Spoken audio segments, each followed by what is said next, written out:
Thank you for joining us today. We've brought a selection of roundfish to show you how to fillet. We've brought whiting, hake and pollock to show you how to start to fillet them at home if you want to do that. The first one we're going to start with is what we call a whiting. Not the biggest fish in the world, but as you can see, quite a nice thickness. We've got a few other ones here to show you a slight difference. Now, we've also got this one, which is a hake, which we catch a lot of in Newlyn, and they're landed here. They can range up to 10 kilos in weight. The whiting, maybe a kilo. And this is another one that we catch here, is pollock. Now that one can vary up to like 4 kilos. So I am going to start with the whiting. Now the first cut is behind the head. Clear it away. You notice when Lloyd cuts that, he cuts it at an angle. You'll see some people are cut straight across and you're wasting all of this neck. Normally I would do it facing towards me, but what I'm trying to do is show you how I go about it. The knife needs to be flat with the backbone. Just gently work it down to past the gut flap and gently peel it off. Then put the knife in and gently take the fillet off. And then what we tend to do, remove the gut flap. And if we're presenting it, there's some little tiny bones. We call them the pin bones. And what we tend to do is just take a very small nick out of that side. So now that piece of fish should have no bones. I'm not going to say I don't get them all out every time. Same on the other side. Cut down and down through the backbone. The rib cage raises slightly, so it's important to be quite careful when you're doing it and just feel it. Just feel how it goes. There's no rush, you're not in a race. Just take your time. And as you can see, we just gently trim that off.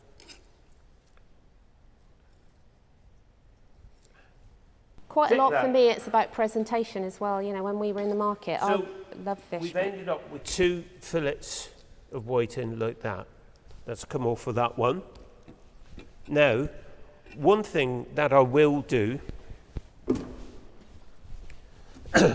if you want it skinned, I've seen so many professional chefs start to skin something.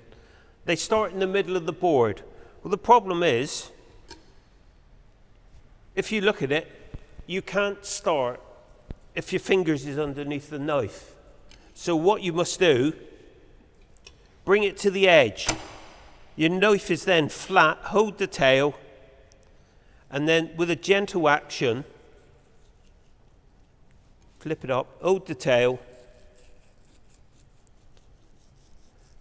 If you do it on the edge, your skin stays like that.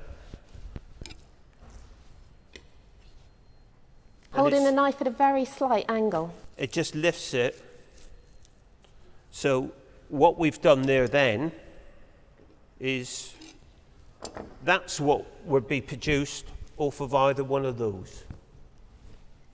With the hake, a hake is quite often sold in cutlets, so they get the really big fish and then they'll chop it with a bone through the centre. If you were having this size, you'd probably have it filleted again. But if you wanted to take it on the bone, you could just take the head off, trim off the fins with some scissors and leave it whole. If you catch a fish when you're out, probably baking it on the bone is probably the best thing to do. And then quite often if you want to do that, you'd want to scale it. You can just use the back of your knife. You can just do that and along the back it'll take the scales off. We've got some red mullet to show you later which has a really thick scale and that will show you how to do it. If you were doing a hake, one of my favourite fish, beautiful. They all belong to the same family. They're all demersal. They all belong to the cod family. When a recipe says to you cod, or haddock. You can use any whitefish that fits that category. So if you can go for hake, you can go for pollock, you could use coley, you could go for ling if you wanted to. Ling's got a bit more bone, but you can use all of them. Don't think, oh, my recipe says I've got to use halibut, so I've got to go and get halibut, which costs 25p a kilo. Go and have something similar. Have something that suits your budget. Have something you enjoy. There's no point putting something in a recipe that, oh, actually, I don't like mackerel, but the recipe says mackerel. Get something that you do like. Get a bit of salmon or something else. Go for that. When I'm filleting, Lloyd taught me how to fillet. Lloyd's brother taught him, and I do the same, and I'm so fussy. It's very annoying. But again, you want to use the whole blade of your knife, right down the backbone. Make sure you clear the tail. And when you have the hake, you can see how much softer it is. But it's very sweet, very delicate, just delicious. You can see the difference in the fillet inside, and it's also always got that little black belly. You can just rub that off with a little salt, or you can cut it off. You can remove the pin bones again if you want to. I don't usually skin hake, mainly because it is so soft, and if you do skin it, it falls to pieces in the pan. A good tip really about cooking it, if it's a long fillet like that, if you cut that into 2 or 3, you can get your spatula under it when you're frying it, and it tips it over. If you try to put that in the frying pan like that, you'd put your spatula under that end and the top would fall off, and then it looks terrible on your plate. You always cook, well, I always cook presentation side first, so I tend to put flesh side in the pan first so that it cooks better. But that's really the round fish, all basically the same, all starting from the back, all having the head facing away from you, the belly facing away from you, and then using the whole blade of the knife to cut down through. I'll just finish this one off for Anne. We've got some other round fish here that we can show you, which are a little bit more tricky to do. This is a gurnard. Gurnard's really popular these days. People really like it, and it used to be a bait fish. When my dad was fishing, it was thrown in the stock pot, it was bait. People still use the small ones for bait, it's still used for crab bait. But the big ones like this, some people would call them tub gurnard. Used to be my granddad's favourite fish when they were fishing. He would always pull out the tub gurnard, and that would be his breakfast. Really sharp, bony head, very sharp fins with really sharp spines sticking out the back. And if you're handling it, just be really careful. Lloyd got septicemia once from a gurnard, so be really careful. If you want to fillet it at home, it's a good idea to get the scissors and just trim off the back fin, and then you're sort of getting rid of that before you're starting to handle it. Filleting these is, again, it's still a round fish, it's still the same process, but they're landed with the bellies intact. And that's partly so that you can see how fresh they are. As I said, when you're looking at fish, you want to know that the fish you're buying is fresh. I think most of us who enjoy fish know that it needs to be moist, it needs to smell good, it needs to have bright eyes, it needs to have something you look at it and think, that looks good enough to eat. And that's what you have to do. You have to trust yourself.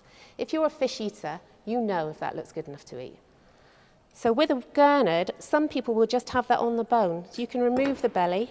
Not very pleasant to look at, but it's one of those things that if you're doing it at home and you're catching it, then you would do that.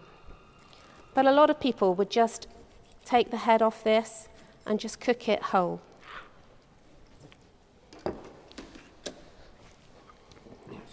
So I think probably we'll show you how to do that. We'll wash it off. If you're washing fish at home, salt in the water is always a good idea, because salt is antibacterial, it's good, and it adds extra flavour if you want it to. And it just helps it clean where you're working.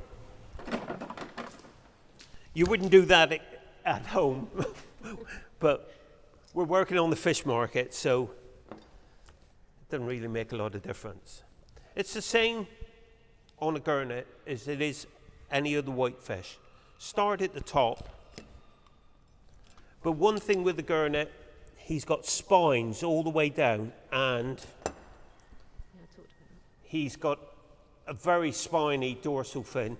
And when he's on the bottom, he walks along on these legs, and he's also got a beautiful pectoral fins that come out. Now these can be any colour of the rainbow, blues, like petrol green. Is it petrol green or blue? I don't know. Yellow. And to see them walking along, they look fantastic. If you see them in the aquarium.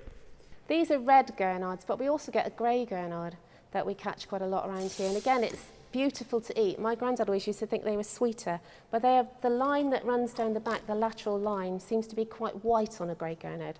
So you might think it looks a bit dull when we talk about looking at the skin. But as I say, that's where trusting your fishmonger comes in as well. If you look at something and you think, well, maybe the eye's damaged, so you can't tell if it's clear. So it will happen when they're caught in the net. It's like being in a washing machine. They're caught and they're tumbled around, so some scales will get knocked off, an eye might get damaged. One of the problems I find with a gurnet, I always think he's better left on the bone because he has got a rather thick belly bones. If you take those out, but you have still got like lateral bones down here. So, but because they extend like half the fillet, if you cut them out like we did with it's starting to destroy most of the fish. So I think it's better to cook it on the bone and then pull those bones out. You can see they're quite big. I can try and take one out for you. I don't know if you can even see that really, but they're very big, very long. So they come out from the cooking process. They're very easy to remove. These are like surgical scissors we buy. They're like £1 a pair. Very easy to use. Once it's cooked, that'll just fall out literally. But to try and pull it out when the fish is fresh, it's quite difficult. I don't think we'll fillet the pollock for you. We're showing you just the same thing over and over again. So maybe we'll go for something different. Try a flatfish perhaps. Thank you for joining us, and we hope you've enjoyed it and you perhaps will learn something from it. If you'd like to learn more about the fishing industry in Plymouth, visit Plymouth Trawler Agents website and you can find out so much information.